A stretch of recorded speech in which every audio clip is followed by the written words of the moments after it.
our highly admired general who has been playing various roles, key roles, has been playing these roles at low key. He does great things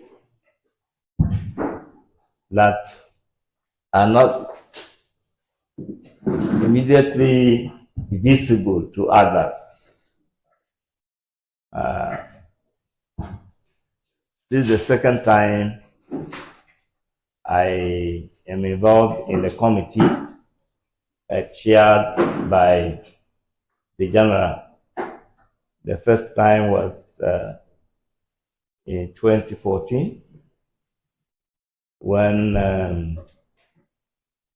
Susam appointed me as a member of the committee. He was chair, and the committee was on finding workable platforms for engaging with the Fulani community and herdsmen, however they are called, to see how we can coexist in Benue. And he did a great job. During the work, our work in that committee, we discovered so many things. Some were shocking. But the sum total is that under the leadership of the general, we did things that anytime you go and open our report, you will get something to work with. So we thank you very much, General. Second time I encountered the general, apart from this committee, I encountered him, can we say, anonymously, because I was to do something with University of Nka, and I had to come close to someone who was leading the charge for the formation of the university, or one of the people leading the charge, because that person will not love it or take it from me if I just credit everything to him. That was Reverend Dr. Kuru Antiel. When he was seeking some ideas from me, he disclosed a wonderful thing that the general did. When they were trying to form the university, however it happened, the general gave his property to be used. And it was a lot of money that was involved.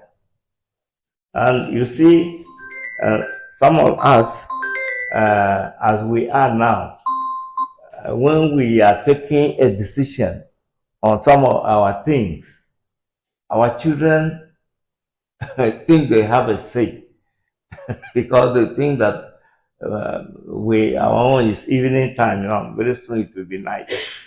And we shouldn't go and get them involved in things like that. Well, he's a general. He can give commands to people. And it means that he can give direction and family command so that they can follow. Anyway, he did a good job. He gave us example of a leader in the community. Because he is NKST member through and through. And NKST wants to set up a university. Whatever he can do, he can throw in. And he did. And the university is there. and you cannot write the history of that university without mentioning that. Any history written of that university without the mention of the good deeds of Atonkwera are incomplete, or is incomplete. That history is incomplete. Thank you. Now, we are here to celebrate someone who, for short of words, can be described as a person with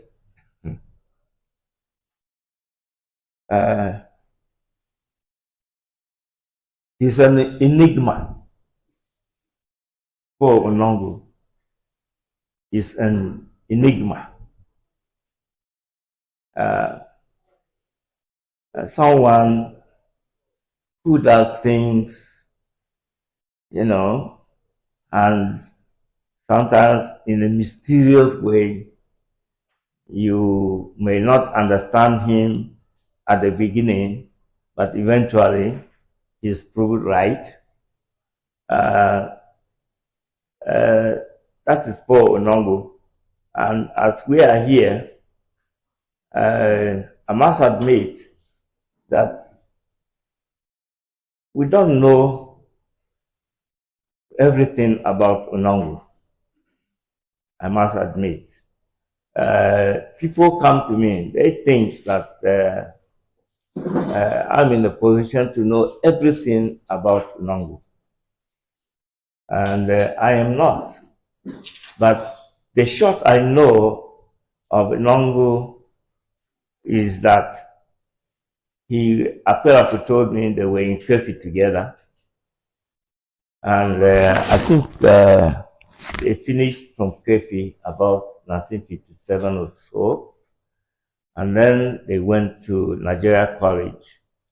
I think there were 3 Nigeria colleges, one in the north, one in the west, and another one in the east. And they were the forerunners of HSC, Higher School Certificate. So when the population of those who were going to do A-levels increased, then they started creating other learning centers called Higher School Certificate. So Paul went to HSC, or Nigeria College. It was to do A-level. So he was there. Again, Apelaku was there. They were together. And we know someone who can tell us very much about Paul, Professor Ango Abdullahi, which he was here. They were mates. And Paul used to talk a lot about him. After HSC, which was about 1959, Paul left for Canada. Apelaku left for Fourah College. Fourah College was a university college like University of Ibadan, University College Ibadan. They were teaching the degree of University of Durham, UK. Some people call it Durham, that is Durham. In the UK, that's what they call. So like when I was going to Scotland to study, I was on the plane with someone, and he asked me where I was going. I told him I'm going to Edinburgh. Sorry, Edinburgh. And he corrected me that they call that city Edinburgh. So it's Durham, University of Durham. I saw that degree myself, BA General, University of Durham. That's the degree that Apelaku got. He went to Fourah College. Paul went to Canada. And it was in 1967 that something happened that made it possible for us to now know Paul in Nigeria. General Gawan went to Canada. When the Biafran War started, there were fears that this country may recognize Biafra, this one will recognize Biafra. So there were global journeys by the head of state and by other people in foreign office. So this time it was for Canada. And Nigeria mobilized Nigerians who were in the diaspora in Canada to come to Ottawa. And Ottawa is the capital of Canada. So Paul traveled to Ottawa. And when the head of state, General Gawan, met the Nigerian community, Paul also spoke. And when Paul was speaking, even a pin,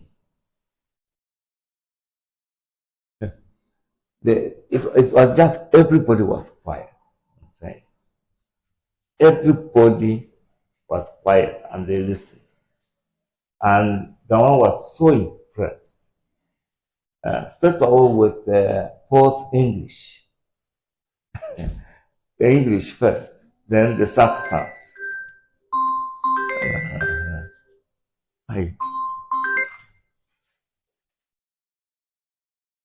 Then the substance. So the head of state sent an aide to get the Paul's details and then to invite him to where he was staying. And at that meeting, the head of state inquired a lot about our brother and father and mentor, Paul Nongo. And he told Paul Nongo that he was needed at home. He was needed at home. So that's how immediately after Gawan arrived in Nigeria, arrangement was made and Paul was brought to Lagos. And because Paul studied psychology at a very high level, he specialized in experimental psychology. There was a department of psychology, all right. Paul said experimental psychology is a different word from just general psychology.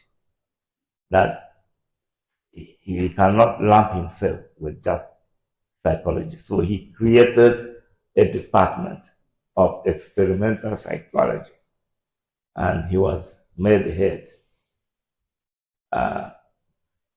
So he was working at the University of Lagos, and he was frequenting the place where the head of state used to stay.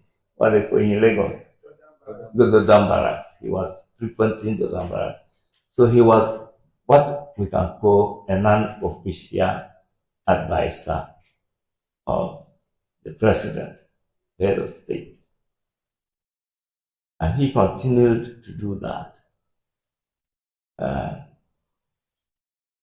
While in Nigeria, and he was observing things that were happening, especially those things that affected the Tiv people, he observed that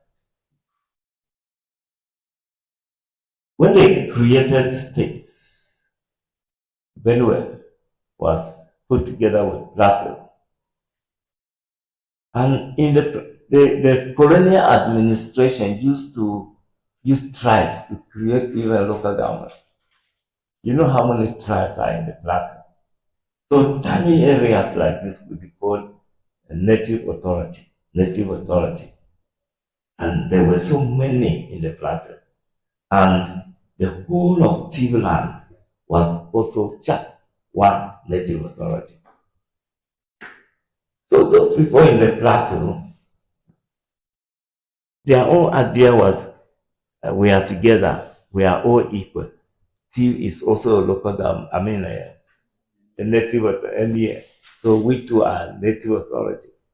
That is how, if they were to budget, they will lump everybody together and treat everybody as equal. So who thought that was very unfair? This was an area that had a population that can be even a country. And there were some local governments in the plateau. They would go into Tiv population and land up to 10 times. And they were treated as equal to Tiv land. So he wrote a submission called "Where Do We Go From Here?" In that submission, he made a very humble request of just 6 local government areas for the Tiv people.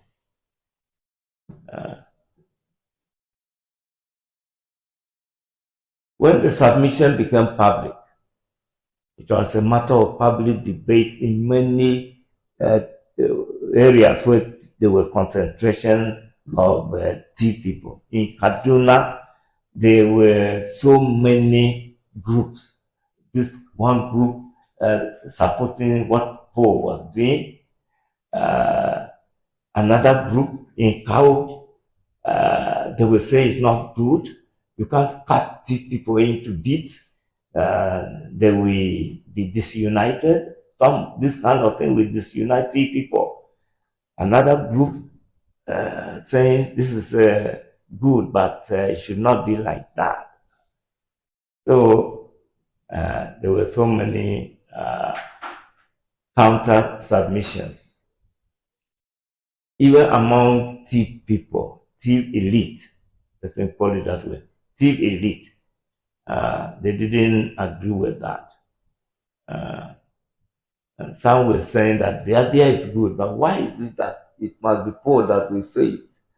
Yeah. Okay, nobody said it. Paul has said it. Some will say it's good.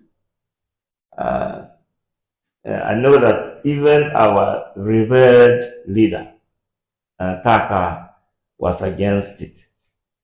He thought that if they balkanize Tiv land, they will be having local champions in various areas, and his hold on Tiv land will be weakened. So he didn't like it. And they made various efforts to stop it. And he was very popular, so it posed a threat to where do we go from here. Fast forward, where do we go from here became a partial reality. Partial reality because the request was for 6 local governments. We got 3. But even that we took and clapped.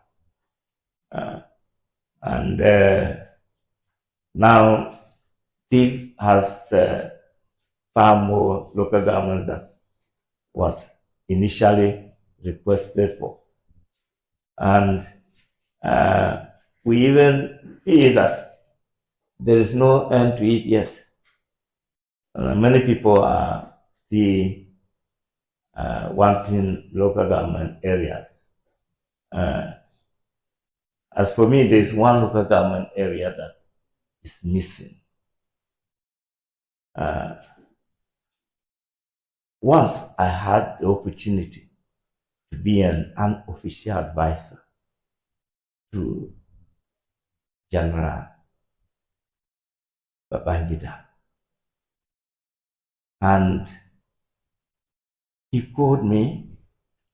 He told me that our brothers in Idoma are asking for this number of local government.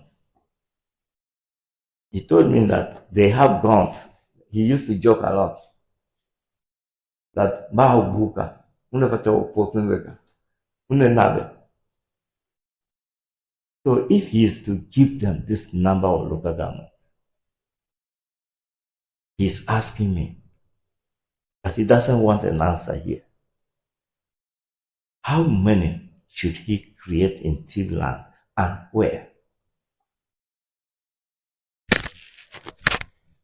So I made discreet consultations with many team leaders, including Totiv, including Wantari, including people like Shango, who were my friends. And I remember I traveled and met a military brigadier. I wanted his opinion. He asked me, where did you know this man? So I told him that it's through my activities as National Publicity Secretary of the SDP. We have been meeting on several occasions. And he told me that he likes my ideas. So he calls me occasionally and seeks. So he said that I should go and ask other people. He has nothing to do with this. I took that also as an answer. I went. So those local governments which, after my consultation, I suggested, all were accepted and created, except the local government that I wanted in the hills, the mountains, beyond joining Cameroon. Yes, we have 3 people there. They don't use, there are many who don't use anything in Nigeria. Hospitals is Cameroon. Schools is Cameroon. There are 3 people. They don't have access to resources from Nigeria to help their development. So if we created a local government there and we made that their town that is just below the hills, we made it a local government headquarters, it will help them. And when he didn't create that, he told me that because I asked, I said, I argued to chase for these people. They are the only ones that were left. Why? He said, if he gave that, we T people can sit here. We will not need to talk to Doma at all. We can elect a governor. We can get 2/3 without going to Idoma land. That was his answer. So that's the two local government. And Paul also talks about it. And I knew about them through him. That was before I campaigned as senator, because my campaign as senator took me to those places. They are not using people, but when we want to vote, we vote there. And that is where people go and you don't know. Yeah, they don't. That's what they rig election. They just go and use them. Paul was concerned about them. Not because they are indigenes of the local government from where he originates, but that is Paul's nature. If you see his activities when he was minister, if you go down to Igbo land, you go down to Yoruba, you must find people who felt the impact of Paul's appointment. But he did not use to discriminate. And come to Tivland, he was somebody who could not be accused of attaching himself to a particular local government that I'm here, so things should come here. No. Or a section of Tivland in here, so things should come here. So, as minister, he was very generous. Very, very generous. Uh, I don't know if this is true, but somebody told me that when they were looking for an engineer, in those days, there were not many people who were highly qualified. And these are not long ago, but that was the reality. So he was looking for a team man to go and head a job. Is it the one in Wari? Ajaokuta. Yes. Yes. Elijah, you worry.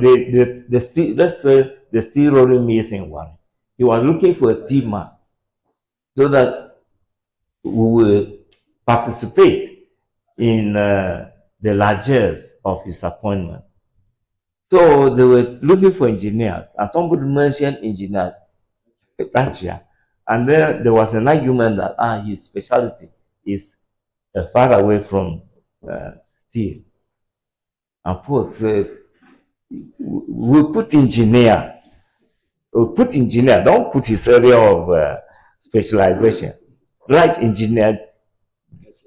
Itacha George. And send him there. He will learn on the job. I was not there, so I don't know whether it is true. But did the engineer not learn on the job?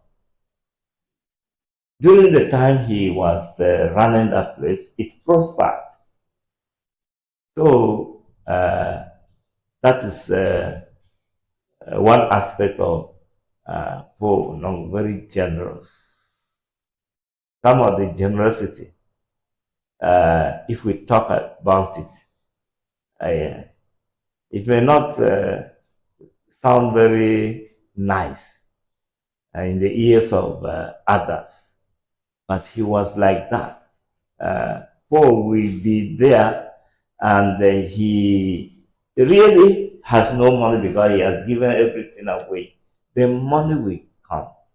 Then Paul will be so excited. He will say, David, this money we have been looking for this money now. Take this 60,000. Go and be doing your political activities mobilization that way. Me, I will take this. I will be doing it this way. He will be doing it with excitement. And he's doing that when he has cashed the money at the bank, and then he will take part of that money and give to all the cashiers that are there. And then we will leave. That is Paul. So, a chief son, attending Boko Native Authority, NA school, and then going to Kefi, from Kefi to Nigeria College, from Nigeria College to Canada, where he trained and was so outstanding. I met an Igbo man, a professor in Edinburgh. Yes. Chairman said yes. Who got the time? I met an Igbo man, a professor in Edinburgh.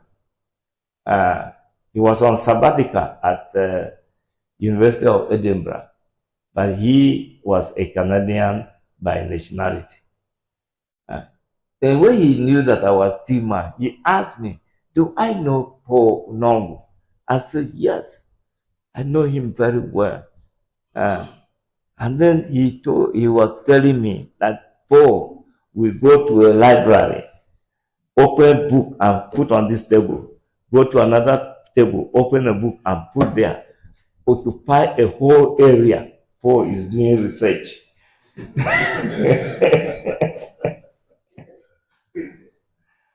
So this is our mentor, our father, our brother, and we are here to do the very little that we can do.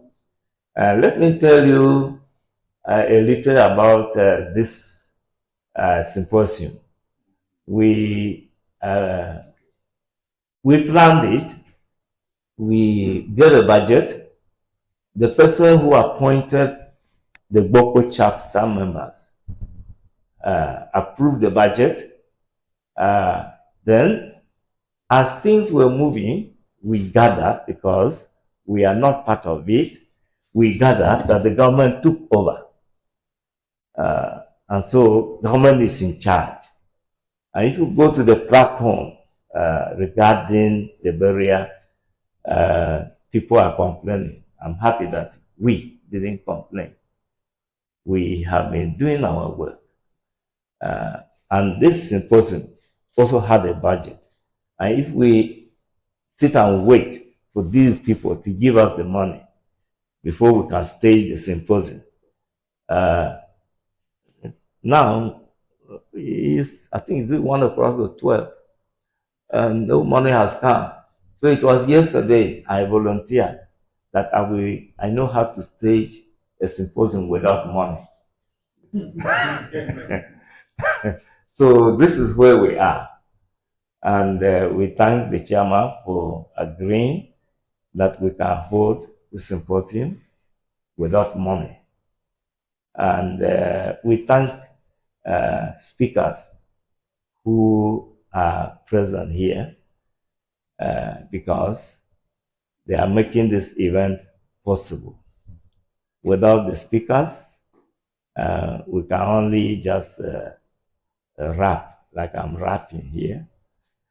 And it will not be a thing befitting of the mentor that we are here to exchange ideas under the platform that his death has created. Thank you very much, Mr. Chairman.